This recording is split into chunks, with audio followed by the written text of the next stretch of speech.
Неге мындай ишке бардың эле? Өзүңдүн энеңе колдотуп. Карындашым деп ошол жерге. Апасын жана атасын, бир тууган карындашын, анын балдарын кошо уркосуна калып, ушул үйдү өртөп салды эле. Балкалада жашап атасың.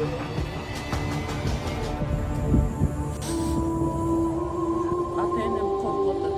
Балдарыбызга бир нерсе болуп койбойт. Ошол себептен экелеп калмасын деп суранып атабыз.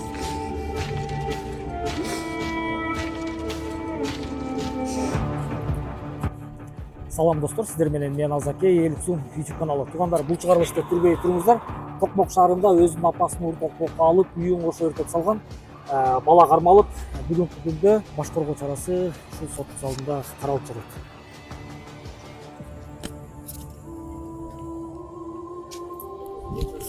Эмне түрткү болду я? Өз ата-энең эмне түрткү болду? Карындашыма суррогатный мать болушуна уруксат берди. Ошого боло мен каршы болдум.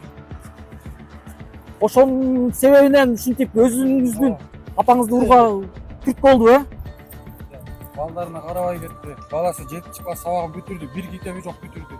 Ошону караган жок балдар. Азыр өкүнөсүзбү, өкүнбөйсүзбү ошол үйдү өртөп салып? Албетте, энем уктаган.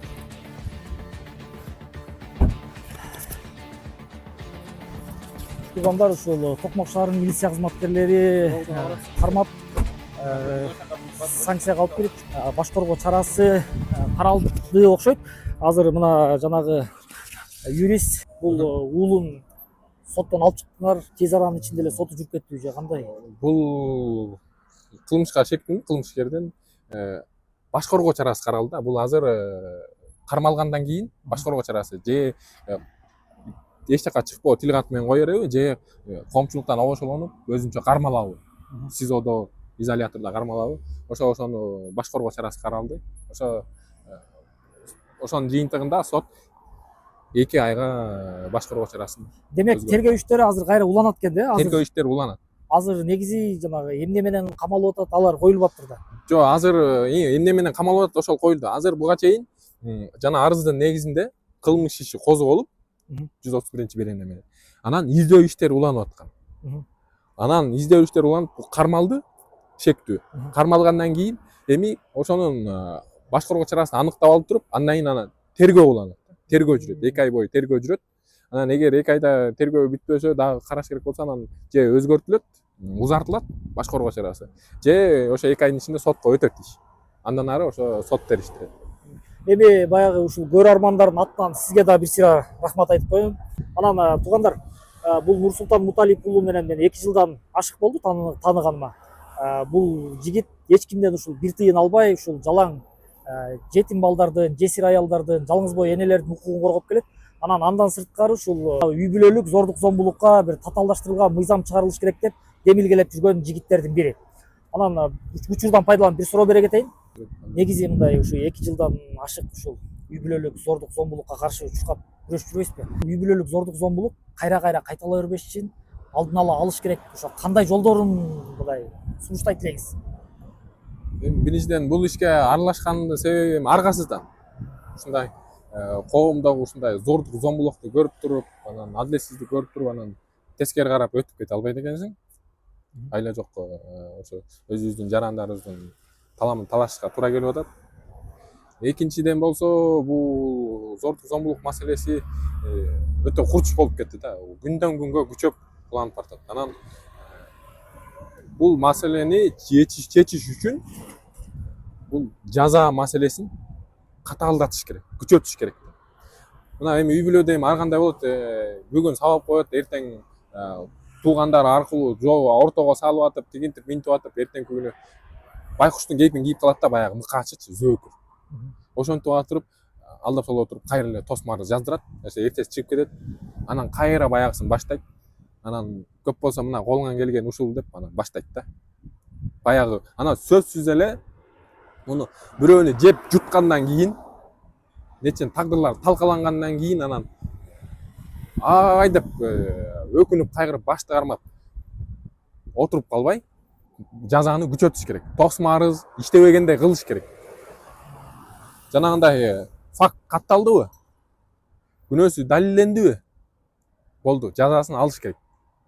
Анан эрти Тосмар жазамыз десе дагы анысы өтпөгөн. туугандардын, алардын булардын ортого салып атып анан тосмарды алдырып алышат да. Эртеси күнү кайра эле баштайт. Анан бир күнү ошону жеп жутуп жок кылат. О дүйнөгө кетирип анан каргашалуу окуядан кийин анан кайра эле ай деп баягы жакшы иши болчу эле деп анан түштөн кийин өкүнүп калабыз да. Анан ошондо анан биз ызы чуу көтөрүп анан резонанс кылып анан ишти мындай бирдеме кылмыш этип коебуз да, анан ал унутулат, болду. Эртеси кайра эле баягы. Адамдар өлүп кетип аткан, кенеде жаш балдардан баштап дети чоң кишиге чейин тагдырлар талкаланып аткан. Бул уулуңуз кече кармалды. Кечинде кармалып, анан сизге кабар бердиби, берилген жокпу? Жок, аны уккан жокмун мен силерден наоборот эмеден уктум. Анан келиним, иним чалды, анан кийин келиним чалды. Мына момундай деп мага эмесин көрсөтүп, тиги кармаптыр момундай болуп деп. Уулуңуз жана эмне деп атат? Жана баламды сатып деп андай мындай деп атпайбы? Эмнеге мындай кадамдарга Ал өзүн акташ керек. Туугандар, ушул менин артымда турган ушул балабыз Жолдош чыныгы сиздердин жардамыңыздарга муктаж. Операция кылыш керек экен. Бир гана ошо чет өлкөдө гана операция болот экен. Кыргызстанда операция болбойт экен. Ата-энеси Кыргызстандагы болгон больницаларга кайрылыптыр. Эч ким гарантия бербептир да. Өмүрү кыска деп айтканда доктурлар. Ажал жеткенин көрө жатабыз да. Кудай басып кетсин деп Кудайга тыйлап атат. Өздөрү менен тең балдар буту басып жүрөт, окуп атат 5-класс. Мен деле ошо баламдын тату басканын каалайм да.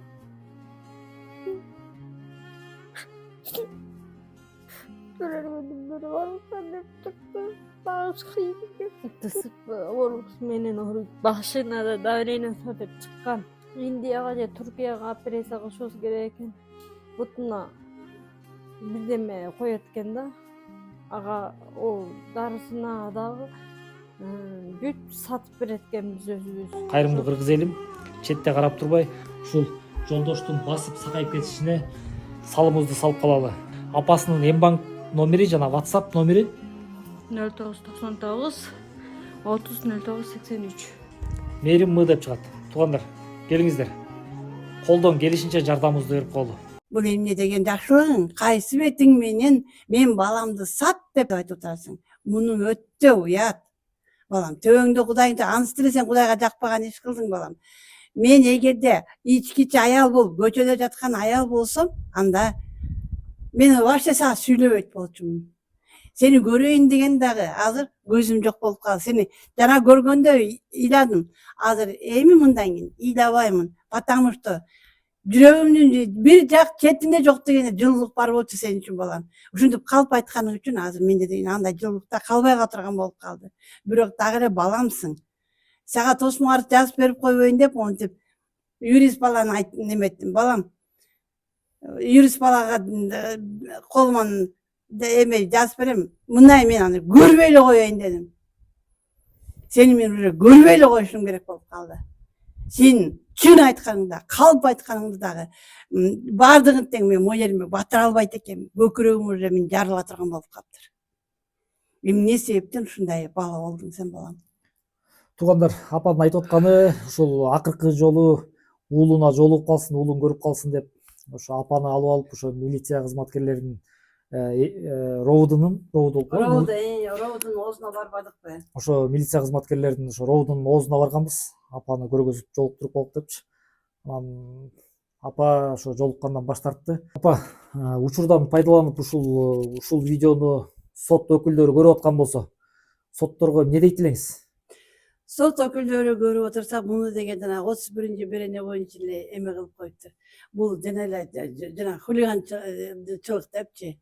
Бул хулиганчылык эмес, бул накта. Эгерде дос балдары келип, жанагы дос балдар дедим, айылдык балдарыбыз келип, жанагынтип тиги бөлүп ортодон деген кармап калбаса, Кудай берет болчу, бул мени өлтүрүп эле коймок. Мына, жагым бар тең талкаланды, биягым талкаланыптыр, мына могу жерим талкаланыптыр, мына моягымдан да талкаланып таңдаймын. Темир салынды, биягыма темир салынды, биягыма темир салынды, мына. Биягымда да темир бар, могу жеримде дагы. Биягымда деген мынакей көрүнүп турат, даана эле көрүнүп турат мынакей. Сөөгү да кыйшайып. Анан эмне деп айтыш керек буга деген? демек бул Bunu өлтүрүү kандай çok bu hırgandık bulu. Dün öyle hırgandık bulu öyle mınday göçüden öyle bir çapçayı bir teyip koyup ketip kalsa verirken. Tepkeni de buna moyağıma azır mı bir yarım ay oldu eğim aranacak şu olup geldi böyrömüştü. Tümle basal öyle bıltıldat attır. Avuşkan aytıtpay bu. Çarşıdan karmaysam çarşıdan da karmalbaydı. Çaçı kıska. Kulağından karmalıp tarttım mesela. Türtü ise gökürek urup gökürek kıymalayla yürüdü atasının. Daha bir tütkönde vardır, asfaltların sınıfların emetken yolunu tökülgön biz jakka, biz yaşatkan saray jakka. O şayakta degen oşo karıp düşüp durur bir sınıgına. Can başlanganda kıymalayla özüңөр көрдүңөр kança gün жүрдü. анан баягы өзүңүз айтпадыңыз беле ушул үйдү өртөгөндө арыз жазбай койгом депчи жана Ооба. төртүндү өртөгөндө. Ооба. Азыр кайра арыз жаз десе жазасызбы жазбайсызбы ушул үйдү өртөгөнү боюнча? Баарына тең жазып берем эми. Демек азыр ошол үйдү өртөгөнү боюнча арыз жазганга даярсыз, э? Даярмын. Мен мурун деген баламды деген бар деле. Даже мен тосмора жазып бергенге да макул болчумун. Бул эмне деп айткан сөзү мен өз кулагым менен укпасам жанагынтип мен деген мен машинанын ичинде отурганы менен кулагым бар тең укту көзүм көрүп көзүм жашын деп балам ай сен ушундай бала болот белең деп тургам. Азыр мен ыйламак тургай ичим жылыбай калды сага балам.